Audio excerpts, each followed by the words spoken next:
Good morning, classmate. Good morning, sir. My report today is about Chapter 4 Handling User Input. This report is the continuation of the report of Mr. Eddie Lubusan. Redisplaying the waveform. A better option would be to display the form with a control set to the values that the user entered the last time the form was submitted. As a result, the user only has to enter data for fields that were left empty or did not contain a valid response. The user does not have to retype data that was entered correctly the first time. This type of form is often called a sticky form. To redisplay the web form, you need to add the XHTML form elements to the output of the PHP script. Because the web form only needs to be redisplayed if there was an error in the web form validation. The code to output the web form should be part of the error handling section of the script. The code to display the web form can go into function for convenience in insulating that part of the code from the remainder of the script. The most convenient way to embed large portions of XHTML code within a PHP script is to use advanced escaping from XHTML. If the closing tag for the first PHP script section is within a function or the control block for a conditional structure, the XHTML code will only be displayed when the function is called or the conditional control block is executed. If the closing tag for the first PHP script section is within the control block of a looping structure, the XHTML code will be displayed with each interaction of the loop. The following code declares a function's name showHomePageLink. The function displays an image and a message, both of which are hyperlinks to index.php. This function could have been coded as a series of echo or print statements, but it is much easier to read using advanced escaping. The code of my report is hindi ko po nilagay dito sa aking PowerPoint because maghihiwalay po yung code niya.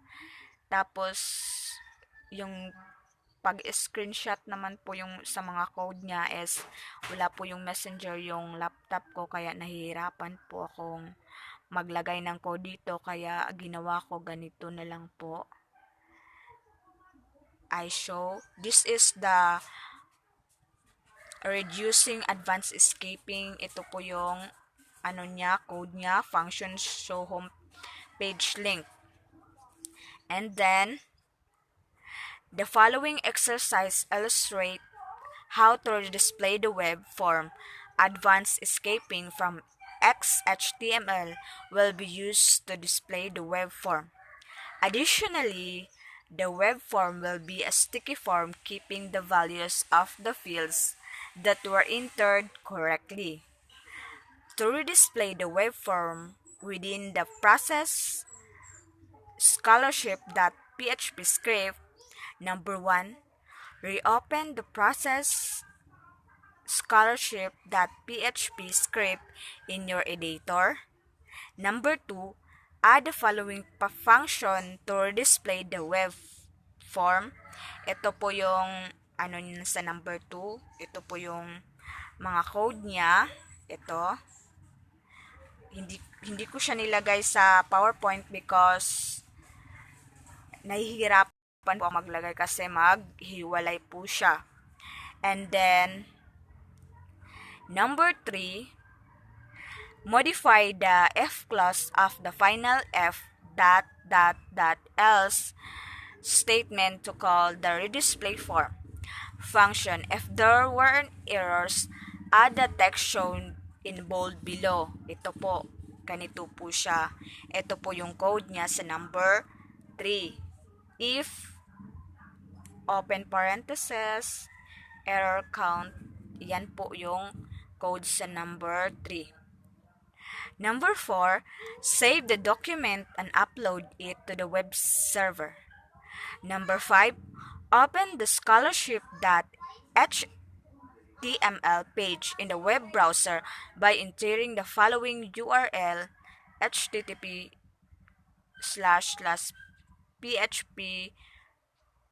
project/chapter.sarahford/chapter/scholarship.html. Ito po yung ganyan po siya. Number 6, attempt to submit the fields. You should see a result similar that shown in figure 8 with one error message and the web form with the value you entered automatically reinserted into the same field. Enter data for the empty field and resubmit the form to see the thank you message. Ito po yung example niya. Ganito po ang example ng number 6. The field last name is required. Please re-enter the information below. The scholarship, first name John, last name, blah blah blah. Clear form, send form. This is the error message with display the sticky form. Number 7, close your web browser window. Using the submitted data, once the data entered into the web form is validated, it needs to be used. Exactly how the data is used varies depending on the purpose of the form.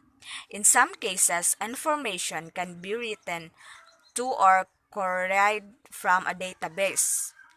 In other cases, a file can be downloaded to the user. In this section, the data from the web form will be used to generate an email message and display a confirmation message for the user. Emailing the web form, an email message is sent using the email function. The basic syntax for this function is mail or recipient's subject or message. The value you assign to the recipient's argument is a string of one more email addresses in the standard format for an address specifier as defined by the Internet Message Format documentation. The two simplest of address specifiers are the plain email address as in gdoe at example.net and the recipient's name followed by the email address in angle brackets as Mary Smith. Parang ganito po siya, oh.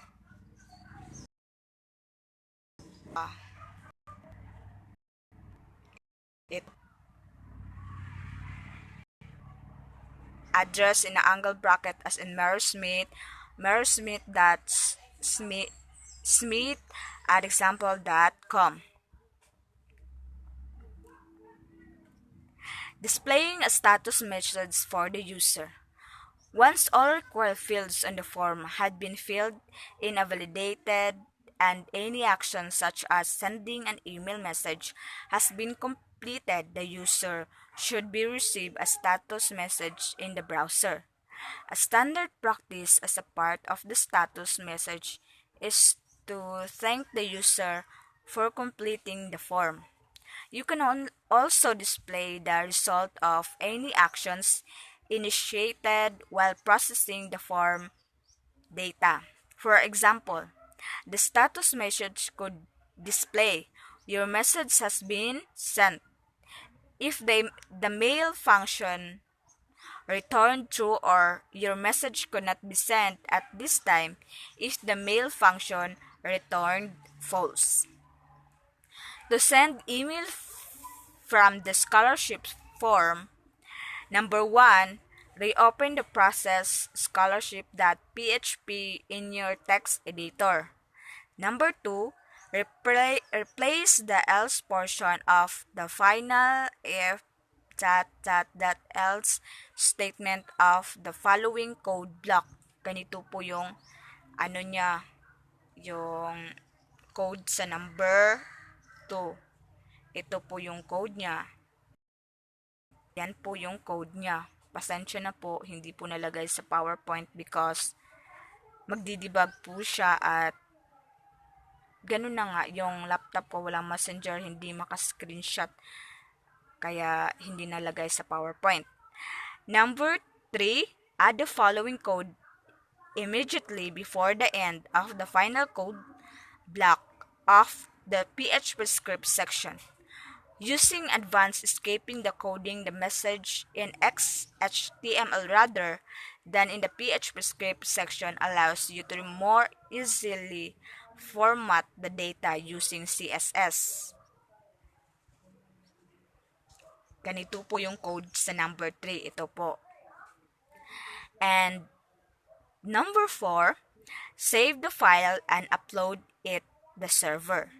Number 5, open the scholarship HTML page in the web browser by entering the following URL http php project chapter .04/chapter/scholarship.html.